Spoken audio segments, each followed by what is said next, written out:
Hey guys, this is No Solution. I'm Scott. I believe my first ever car video, a YouTube staple. I thought I'd try it out since I have time to kill at work, do something productive. So anyway, I thought after being gone for a little bit, why not come back with a real barn burner and feature a band that either nobody cares about or will be mad that I'm showing, and not only that, but focus on some like periphery releases that probably aren't very important. But anyway, I thought it'd be fun. A couple of new Goatmoon releases came out in the last few months, and so I thought I'd go over those. Those two being the Summer Forest split with Dead Reptile Shrine, and then the Alien Terminator single. Kind of as a prelude to that, in 2010, they did a split with Dead Reptile Shrine called Winter Forest. So I thought I'd talk about that briefly. Here's the kind of simple cover there. Folds out like that. So this is one long track from Goatmoon, about 25 minutes, and then some tracks from Dead Reptile Shrine. I'll get Dead Reptile Shrine out of the way quick. Music like this, avant-garde, experimental.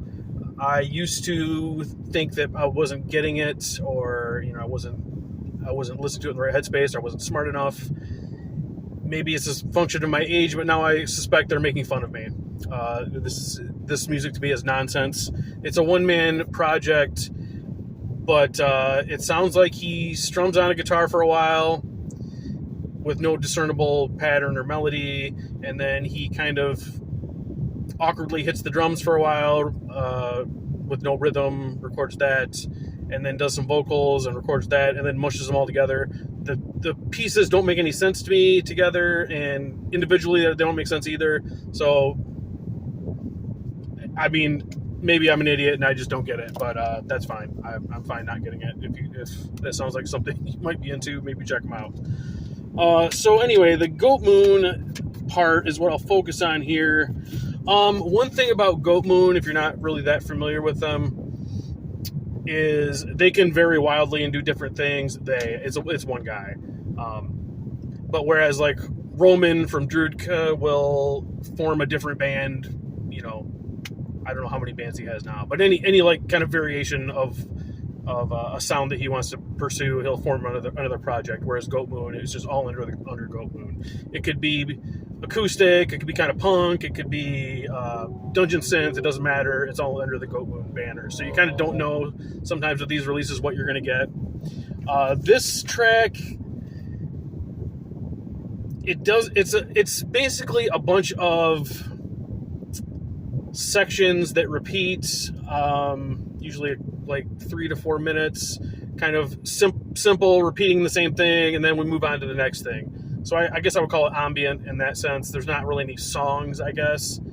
It starts out with wind sounds and kind of a melancholy acoustic part, and that goes on for a few minutes, and then we get kind of someone in a review I read said a bagpipe-like guitar, which sounds weird, but when you hear it, it really does sound like that. It's kind of got that wheeze like that bagpipes have. And then you get some harsh vocals with some tambourines. It's kind of folky part, kind of a folky part, mixed in with some electric guitar. Then we get a piano interlude. And by the way, the wind sound is going through all of this. Like, I guess, winter wind, I don't know. And then like 3 or 4 minutes later, we get a different riff, but kind of similar to the earlier bagpipe one, with some chants that are more in the clean singing vein. Then at 13 and a half minutes, we go into a very simple dungeon synth section. That continues until 21:45, just the same dungeon synth, I guess, synth riff, whatever. And then the last 3 minutes are just the wind sound again. So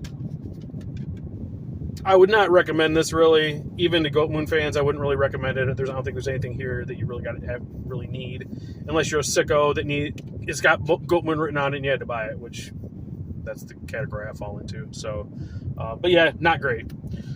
So why would I buy basically the sequel to that. If I wasn't that into the first one, well, yeah, I'm a sick monkey, as Alan likes to say. So this is the Summer Forest split, again with Dead Reptile Shrine. This came out this year. Both of them on Bestial Burst. I'll show the disc, because Black Goat Desecrator there appears to be licking a mushroom. All right. So this one is, I'm happy to say, much more worth your time. Again, it's their half of the split is one long song. This time is like 21 minutes. We start out with Chirping Birds. So I guess instead of the wind, we got the Chirping Birds to signal summer. It's kind of a bass riff at the beginning with like a bongo almost, I would say, and some synth work, some more jangly percussion, and then the raw guitar comes in, and we get kind of a punky, folky black metal song. The style of it reminds me kind of Varjat, one of their albums. And this time it's actually a song. It's not just like one repeated thing for a few minutes, and it goes on for I would say 8 minutes, something like that. Really, really enjoyable, really good. Then we go into like an acoustic passage, and we got the bird noises in the background. The bird noises aren't constant like they did with the wind on the first one, so that was kind of nice. The constant wind sound for 25 minutes was a bit much. Then in the acoustic package, all of a sudden we get just a burst of aggressive vocals, and then some more mid-pace black metal folk. There's a heavily processed demon kind of voice that comes into this kind of weird, kind of neat. Then at about 14 minutes, we get a dungeon synth riff, again repeating. He did add some like booming drums to it as it winds up till the end. Still, a bit long. It's about 7 minutes of the same dungeon synth thing, but they do mixed up a little bit with the drums, so there's that. Yeah, I would, if you're a Goatmoon fan, I would say this is worth getting if you don't have to pay out the nose for it. And again, Dead Reptile Shrine can get fucked. They're not for me, and I suspect they're not for anybody. But so then I will just close out with the Alien Terminator single here.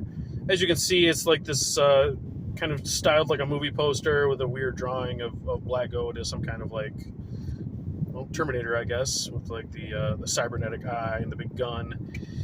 Not the image that the band usually projects. So when this cover came out, I saw a lot of online like, what the fuck is he doing? What is this? And I think this goes to, I didn't even notice this before. There's a wheelchair back there. There's kind of a famous picture of him sitting in a wheelchair. So I don't know if that has to do with it.